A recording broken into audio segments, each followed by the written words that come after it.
Hey, what's up guys, it's Fish here and welcome back to another epic custom map siege battle. Today we are playing on this glorious map which has some of the most interesting features to it so far in the map modding community. And a massive hats off to the two guys who made this. This is really spectacular and just makes me even more hopeful of the maps that people are going to create going forward. This map has two flying blimps which have kind of garrisoned in the back of the defenders to go ahead and reclaim it. I think the whole idea of this fortress was that it was once a dwarven hold which was then taken over by the vampires, and then then Manfred kind of is defending the castle itself from a dwarven invasion. That's why we have these two dwarven airships which have kind of garrisoned up in the back of the fortress, going to be pushing on the actual defenders.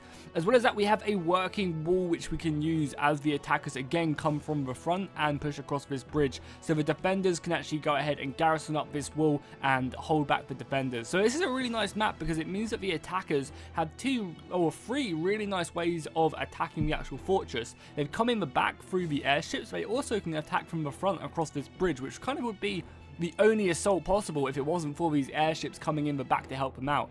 As well as that, these airships actually act as a cannon as well for the attackers. So this cannon shoots out pretty rapidly, I may say, as well, and just hammers the attackers. So that does force hammers the defenders, I should say. So that actually does force the defenders to kind of stay out of range of the actual airships, because if they get into range, they will get destroyed by it, and you guys will see the damage that it does incur pretty soon when we start the battle.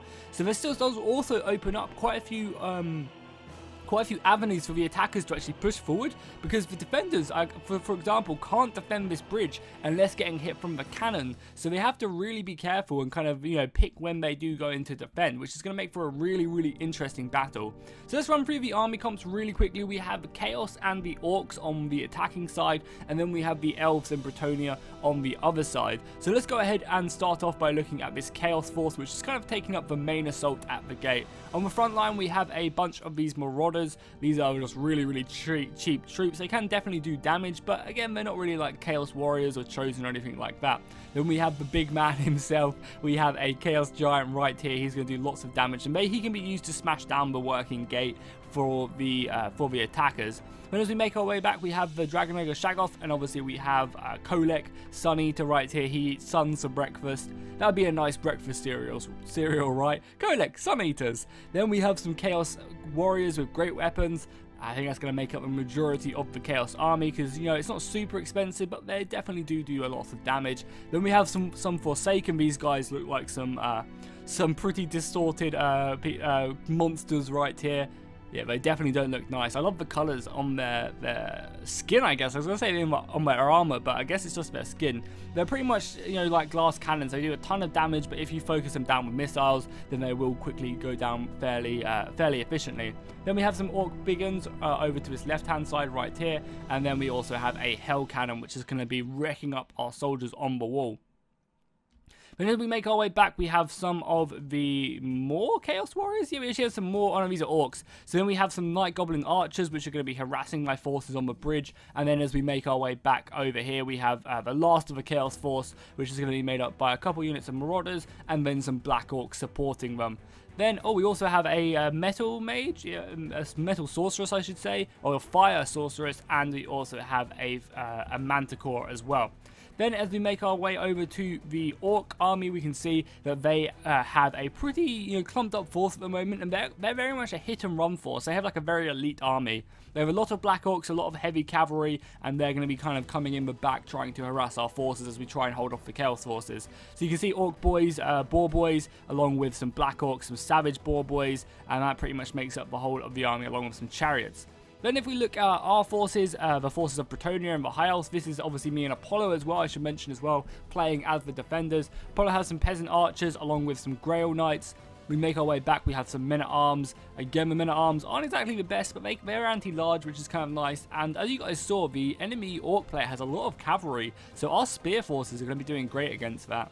Then we have some of my Elven Eternal Guards of Shields. These guys aren't great, but if you stick their chevrons up to silver, they actually do really well compared to, if you don't stick them up to silver chevrons. They kind of, it's really worth it if you want to have a sturdy shield wall. Then we have some Waywalkers, some Glade Guards. God, I'm still getting used to the Elven names because I don't really play the Elves too much. And as we go back, we have some Sisters of a Fawn. I actually thought these were just Wild Riders. I didn't actually mean to bring them, but I mean, I'm glad I did. They definitely look amazing. The artwork on the Elves is truly breathtaking. It really is. I mean, just like that image right there. Holy crap, look at that. Look at that fortress right there. That is really nice. And as we make our way back, we have some Deepwood Scouts right here. Deepwood Scouts? Wildwood Rangers, God. The Deepwood Scouts are of the Archer unit, I think. And these guys are like my heavy greatsword infantry. They have some really nice blades, and they definitely look very, very elven, which is nice. Then we have some Treekin and some Dryads? Dryads, yeah. Which are going to be kind of acting on this far right-hand side. They're going to be kind of just trying to slow up the enemy force. These guys have a lot of HP, which is nice, and hopefully they will be able to hold that line from the Orc invasion. We also have some Grail Guardians here, and they're obviously heavy melee infantry, which is great. We make our way back, we have a Trebuchet, some more men-at-arms. We have some of the Foot Squires, which are kind of like the best Bretonnian infantry, but they're still not even really that great, unfortunately. Have some more men-at-arms at the gate. I mean, these guys are ready. Whatever comes through that gate, you will hold your ground. Then on the walls, we have more peasant archers along with some battle pilgrims, and we also have some of my archers as well. We're actually going to click play whilst this happens. We also have some Deepwood Scouts, and then we have some more of my archers on this far right-hand side. These are the Deepwood Scouts right here, and these guys are going to be ready to shoot at any soldiers coming across that bridge. So the enemy are going to start off by throwing across the pushing their army across the bridge. They're going to be getting hit by Apollo's Trebuchet, which is going to be unleashing hell. It'd be amazing if you could get the Trebuchet actually on the wall. That would look so sick. As these guys are pushing up, they're also getting hit from the cannon towers as well. You can see these towers right here are actually opening up on the actual enemy forces, which is great. Again, having these cannons really does help balance out these siege battles. And the Trebuchet just getting some amazing hits. Apollo is also going to push out some of his men-at-arms right here, which is a smart move, because we have a load of archer forces up on this wall. So we need these archer forces up here to actually, get their shots off, unleash hell with their ammunition. So because of that, we need some soldiers out there to kind of slow up the enemy force. If they can just start climbing the wall straight away, that's not going to be too good for us. We need time, and we need our archers to be shooting. So you can already see the devastation that some of these towers are going to be causing on my men right here. They lost a lot of soldiers. Unfortunately, we didn't see how fast it was shooting, but we should be able to see it right here. Yeah, you can see that the cannon on the airship just come in, and look how quickly this thing is shooting. It's getting a shot off every like 5 seconds, and that's doing a lot of damage to the Grail Guard. But Apollo is going to be taking this charge, and he's going to be pushing forward, trying to harass the Orc force before it even gets off the airship. And we're going to have these Grail Guardians moving in. Now, the Grail Guardians are really good at melee killing, so maybe this isn't the best target. There's not really a lot of forces, a lot of melee kills for these Grail Guardians to be coming up against, so maybe that took us off guard when we were pushing forward. But both these Grail Guardians are going to be going in. And if we can take out these board chariots, and I mean, the Grail Guardians are still an elite cavalry force, so they're still going to be doing a load of damage to the enemy forces. But this cannon right here is just going to be shooting up on the enemy forces. Apollo is also pushing around the side with his Grail Knights, and they're going to be pushing down and hitting these Orc boars. I mean, these guys are going to be spectacular at anti-cavalry killing.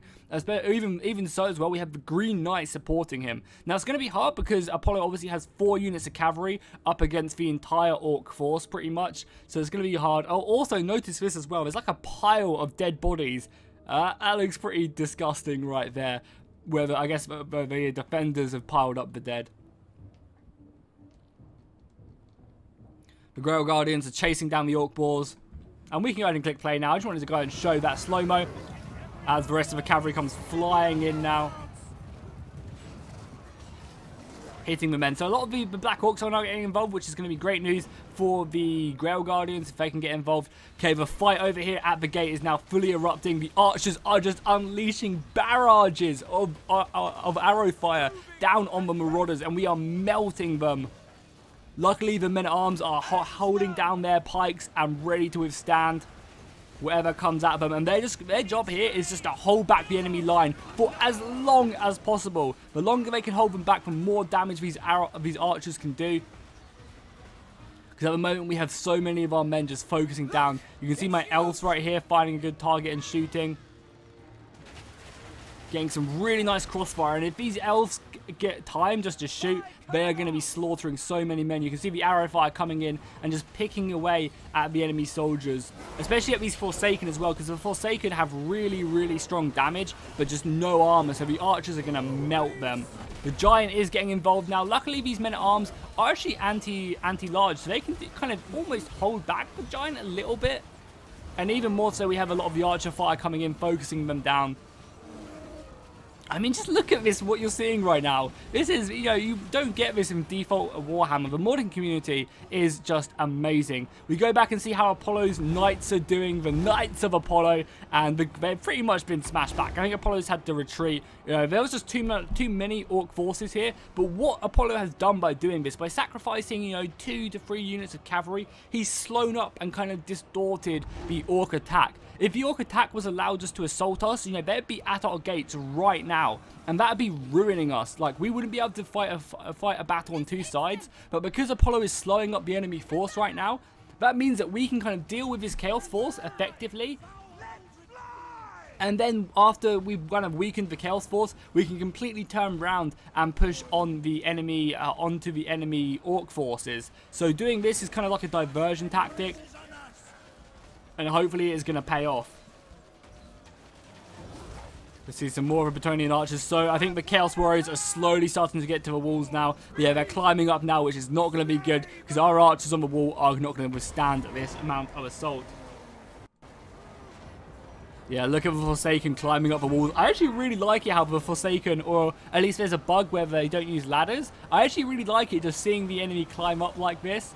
I know I say that every video, but I think it's really, really cool. Oh man, look at that fortress in the background right there.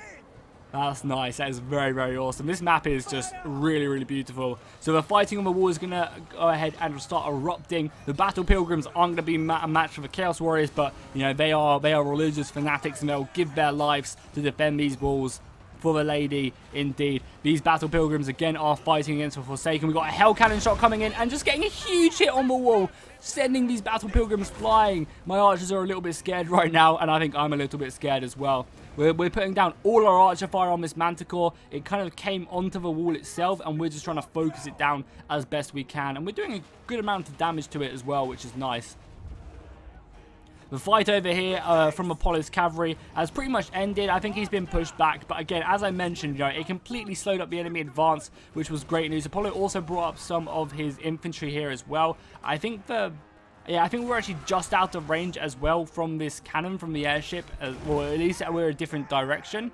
So that's going to help us out a bit. And Apollo's just going to be holding up this left-hand side, which is going to be perfect. The enemy does still have some night goblins back here as well, which I think he's using to reform up his line, trying to push around here and help out with a main assault. But yeah, again, the orc player has been slowed up. He's having to reform and kind of restructure his forces, and all that time we're just kind of 1v1ing or 2v1ing the chaos player. So if the chaos player wasn't, you know, if he had support right now, I think we'd be much harder off. The gate has just gone down now, and it's going to be up to the Eternal Guard to hold firm. But I mean, staring, we got Kolek Sun Eater, we have a Chaos Giant, and the Dragon Ogre Shagoth. That's not going to be too great for us. Luckily for now, they're just holding firm, taunting us, but the elves are going to have to just, you know, just hold their line. Oh my god, the Dragon Ogre Shagoth comes flying in there, sending so many elves to the dark abyss. We've got Kolek moving in with his huge lightning hammer, and he's going to get a massive swing right there, coming down directly on top of these elves.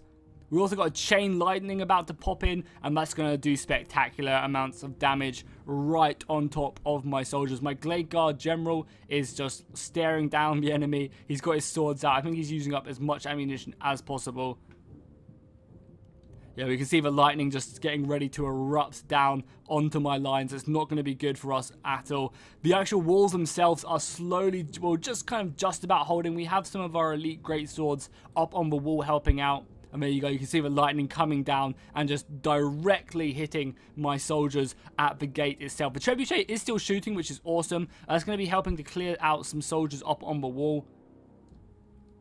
Still getting some pretty big hits on these great weapon Chaos Warriors, and very expensive units, and they can do a lot of damage to us. So the fact that these trebuchets are still shooting is awesome.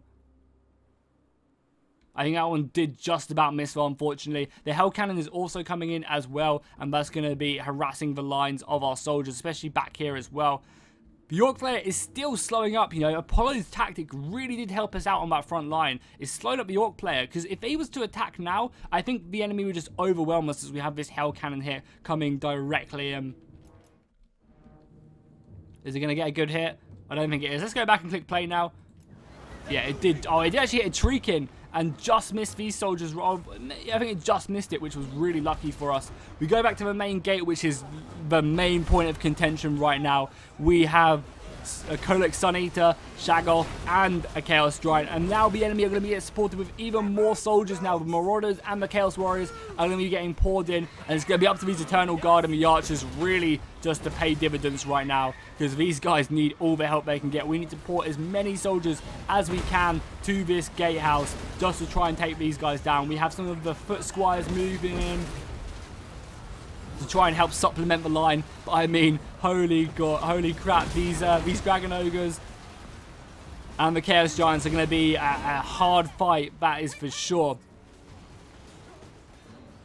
The Rangers as well are now having to fight Forsaken. These guys are going to be able to hold the line pretty effectively, I think, on the wall and just allow a lot of these archers. But the Battle Pilgrims are starting to get overwhelmed. They don't have a lot left in them. We do still have a Damsel casting some buff spells, but the Forsaken, by the looks of it, have managed to claim the majority of this wall, and it's just up to my last few remaining elves to kind of slow up the enemy attackers as best as they can. Battle Pilgrims are doing a good job at actually holding off these Chaos Warriors with great weapons, but if we go further on down the wall, you just see the Chaos Warriors just pouring over and just starting to slaughter the soldiers. I think that's the majority of the forces for the Chaos Warriors. We actually have a Great Eagle right now fighting against the Manticore and the Sorceress as well. They're going to be harassing each other. But the Orc player is only just about starting to move up here, harassing Apollo's line. He's got some buffs up on Grimgor Ironhide, and that's going to be making the Bretonnian forces retreat back. Apollo knows he can't win that, so he's going to be falling back and hoping that I can lend some support with my soldiers, which is a pretty smart move. I did actually bring over some Treekin over to this left flank to help out. And by the looks of it, we're actually kind of holding pretty effectively here. We've managed to take down the Giant, which is great. And we've also managed to push Kolek back. I think Kolek is down to like half health, and so is Dragon Ogre Shaggoth. They're down to like a quarter HP. So these archers have been doing great at picking away at the enemy forces. The Sisters of a Fawn are moving in to help out, just getting some good charges off, as well as casting some spells with their missile attacks. This flaming spell is going to be ripping through the Fire Sorcerer. However, the line is holding. You know, as I mentioned before, I keep on bringing up on it because it is such a key part of this battle. You know, Apollo's initial charge really slowed up the Orc player and meant that we could literally focus down the Chaos forces. However, if you look at the balance of power, you can see it's still not in our favor. We do have more troops, but we did also, something I forgot to mention in the beginning as well, is we ended up giving the enemy a lot more money than us to begin with. We gave them like 4k each more than us. So that would kind of make up for us having defensive walls. The Chaos Marauders are moving in. Oh, Apollo gets a beautiful charge right there with his Grail Guardians coming right to the side. And this is what the Grail Guardians live for right here. Fighting against weakly armored infantry after getting a beautiful cavalry charge. However, Grimgor Ironhide and his army of Black Orcs are now appearing. And look at that warship in the background. Holy crap, that looks spectacular right there. I literally love these maps. Warhammer, oh, we get a Treekin come flying in. Like, there's stuff like this and replays like this where I just realize this is why I love Warhammer right here. The maps are just mind-blowing thanks to the modding community. The units look beautiful thanks to Creative Assembly. And when they all come together and we have some cool strategy battles, you know, this is Total War Warhammer right here, and I'm just so excited for the second installment when it does come out, especially the campaign as well. I think they're going to make beautiful headway in the campaign, make it really, really like story driven and just loads more mechanics. I think that's going to be a really, really good move for Creative Assembly, because I know it's a little bit off on a tangent, but you know, like Total War hasn't really advanced in several years. You know, a lot of the games have been very similar and they don't really have much difference in them at all. So seeing what they're doing with Warhammer 2 just makes me really excited for the next game and for the next historical title as well, because they're going to be moving all that stuff on there. But we can see the Dragon Ogre Shaggoth has made his way back to the main engagement right here. Let's go ahead and slow-mo it and just watch him just annihilate soldiers. We do have some Grail Guardians making their way, or some Grail Knights making their way back to the engagement. And the Grail Knights are actually anti-large, as we see Shaggoth's tail just sending these soldiers flying. That's really cool to see that Shaggoth's actually using his tail. I believe Kolek is still alive. However, where is Kolek? He's just chilling outside of a battle. He's just watching his Hell Cannon. He's just looking at the Hell Cannon right now like, you better be shooting Hell Cannon or I'm going to come over there and smash you with my massive hammer. On this right hand side, you can see the Orc player has fully committed now, and I'll press K so you guys can see a bit more of the battle itself. So you guys can see that at the gate we're doing a great job, but you can see our numbers are really dwindling. We don't have a lot of soldiers at the gate whatsoever, and the Chaos Warriors are still pretty healthy. We do have some archers left, which is nice, but again, their ammunition is running low. Over here, we have the Treekin fighting against the Orc Savage Boys and some Black Orcs. So these guys, their main role here is just to slow up the enemy force. If we can break the right flank and then get these soldiers back, because I think at the moment our right flank is the strongest we have. If we can break that right flank, we can then use it to kind of, you know, come around the side of the enemy forces and hit them hard. So let's go ahead and click play and watch these Treekin just integrate these marauders. Because luckily on this flank right here, there's a lot of marauders. Granted, we do have some Black Orcs. I just popped the Shield of the Thorns from the Sisters of the Thorn. We can't actually see the buff, but it gave them a pretty big arm buff, I believe. The Grail Guardians coming in and helping me fight Grimgore, Ironhide. The Eternal Guard, again, the Eternal Guard are fighting Black Orcs, and they've been holding for like over a minute or two. So, you know, having silver experience on these units is great. And again, these Eternal Guard are just acting as I guess a unit to hold them in place, a firm shield wall, so the archers can shoot away, because the archers are going to be the units actually dealing with damage to the enemy forces. And again, the Treekin should be able to smash these guys, so we need to kind of rally these soldiers, because everywhere else our rule is starting to fail. We have the last couple, oh yeah, I also had some wind dancers? What are these guys even called? Some war dancers, obviously some war dancers. So these guys are anti-large with their special spears. They also fight really effectively. They have some fierce elven female warriors right there. And these guys are anti-large, so they're going to be able to do plenty of damage to Shaggoth. However, we did just get another lightning strike there. I believe that was from Kolek coming back in. And the Boar Boys are pushing firm through this gap now, which is not good. Luckily, we do still have, Apollo does still have some foot squires here, but you can see the Chaos Warriors really getting around our flank, overwhelming that trebuchet position, and the walls are pretty much completely lost now. I think, yeah, the walls are completely lost and overwhelmed, so it's not looking good for us. However, there is still hope. Our soldiers are here fighting the Black Orcs. I believe me and Apollo are spreading our forces out. Apollo's going to be sending his Grail Guardians round this right-hand flank to help me out. And I'm going to be sending my Sisters of the Thorn. Again, I love the way these deer just move along the battlefield. I think that's absolutely awesome. All these stags, I guess, they're not really deer. The actual stags, I really, really like the way they just go from left to right. It's really cool. So these guys are going to be going back to the engagement, because the enemy does have a large portion of Night Goblins here. I'm going to be focusing down on some of my archers. My last couple shots are going to be hitting these guys, hopefully whittling them down. Another buff there. Let's see what this buff actually is. I can't remember, but I know it's really good. Yeah, it gives them weapon damage and missile resistance, which is pretty good. And the Sisters of a Fallen are coming flying through this texture. I guess that should be fixed, hopefully, in the future. They just kind of, I guess there is paths through for them to come forward, though, through like these gaps to hit these Night Goblins. And my dudes are going to be pushing on and just routing the enemy forces. This is great. Look at the Treekin just push on, and the Treekin are just going to be ripping apart these Night Goblins. They do not stand a chance whatsoever. So I'm going to be sending some of my units on forward to go ahead and clean up this little gap, and the rest of my forces are going to be running. As fast as I can back to the main engagement, because as I said, our forces are not looking great. The Black Orcs are really overwhelming us, and I'm having to send in my archers right now to try and just slow up the enemy forces. The Black Orcs are surrounding my men. The Treekin are still here. And one of the things I love about the Treekin is just the way they have like swords and just random human objects just kind of pushed into their units. I'll try and find one with like swords just, you know, kind of taped into them, because it looks really, really cool. The Treekin are just an amazing looking unit. I mean, what's not to love with these guys? Some of my dryads are still alive as well. These guys are just hilarious as well. They just look so out of place. They look like they should be much bigger than they are. But they are fighting Black Orcs, which is going to be hard. Luckily, we did get some cavalry coming in the back from Apollo, which is definitely going to be helping out. But as we can see, the battle is looking pretty good for us, actually. You can see the balance power is shifting in our favor. However, our men are starting to run low. My general is having to be pushed into the engagement. I think winning this left flank was just really, really important. As, yeah, the Night Goblins are just... Where are the Night Goblins anymore? They're running for their lives as fast as they physically can, which is awesome to see. The rest of our soldiers are making our way back. We do actually have some of our elite greatswords back as well, but even the greatswords aren't going to be a match for the Black Orcs right now as we continue to push on. And again, I just love the backdrops on this, because the nice thing about these custom map battles is they have amazing backdrops, but like, you're actually fighting in an amazing backdrop. The problem with the Warhammer original maps is there was just an amazing backdrop and nothing else to it.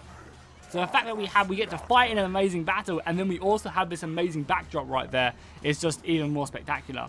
I do like this map as well, mainly because it's not huge. Like, a lot of these custom maps just go for huge scale, and gameplay wise, you just end up not having enough men to really use the fortress as well as you could. But the fact that, you know, this fortress is quite kind of condensed, it's really nice and balanced as well. I really like how balanced this is, because these warships really offer a protection for the attackers, so that they can, you know, get really close into the enemy position. And if the defenders want to kind of take a forward choke point, they're about to get hammered by the artillery from the airships. So we've had airships, we've had ship bombardments. I'm really excited to see what the modders come up with next to adding as towers. And now the fact that they've actually managed to also create these proper siege maps with working walls, I'm super pumped to see, you know, the fortresses that people are going to create with working walls. I'm actually in the Discord chat as well, so I'm not sure if they will want me to say this, but, you know, they show some previews of maps and stuff, and they've also shown how they're getting siege towers to work. So soon we're going to have proper siege battles with siege towers and battering rams and everything like that. It's just, it really is hats off to the modding community. They are literally making Warhammer for me right now. You know, I doubt I'd be playing this game if it wasn't for these custom maps, because they're just spectacular. They really are. So if we look at the kills, we can see that my Glade Lord got, you know, 42 kills. Not bad. The Eternal Guard bow, you know, for how cheap they are, they really did step up. 82 kills on that one. That's impressive. The War Dancers getting 100 kills. We didn't really see too much of them. The Wildwood Rangers, I think, got the most kills out of all my units, 157, so that's nice for my Elven Infantry. We also have my Sisters of Reform getting over almost 100 kills, and then my Tree King getting 100 as well. So overall, my elves did pretty nicely. If we look at Apollo Dome, we can see it's Green Knight getting 112. The First Squire is okay, 104. I mean, for Bretonnian Infantry, these Battle Pilgrims did pretty nicely as well. And obviously, the Archers racked up kills. And I mean, you can't really, you know, for what these Grail Knights did, they definitely got a decent amount of kills as well. We look at the enemy forces, we can see that it's Black Orcs really coming in big, and obviously Grimgor getting over almost 100 kills, which is always impressive. We look at the Chaos Army, we can see that Kolak getting 121, the Forsaken all doing pretty well, and then obviously the Chaos Warriors and the Hell Cannon. Oh, Dragon Ogre Shagoff getting almost 200 kills, or getting over 200 kills, and the Chaos Warriors of Halberds getting almost 200 kills. Very, very nice. Hopefully you guys enjoyed this battle. If you did, make sure to drop a like and a comment down below. It really does help out the channel, and I appreciate it so much, and I'll see you guys next time, and fish out.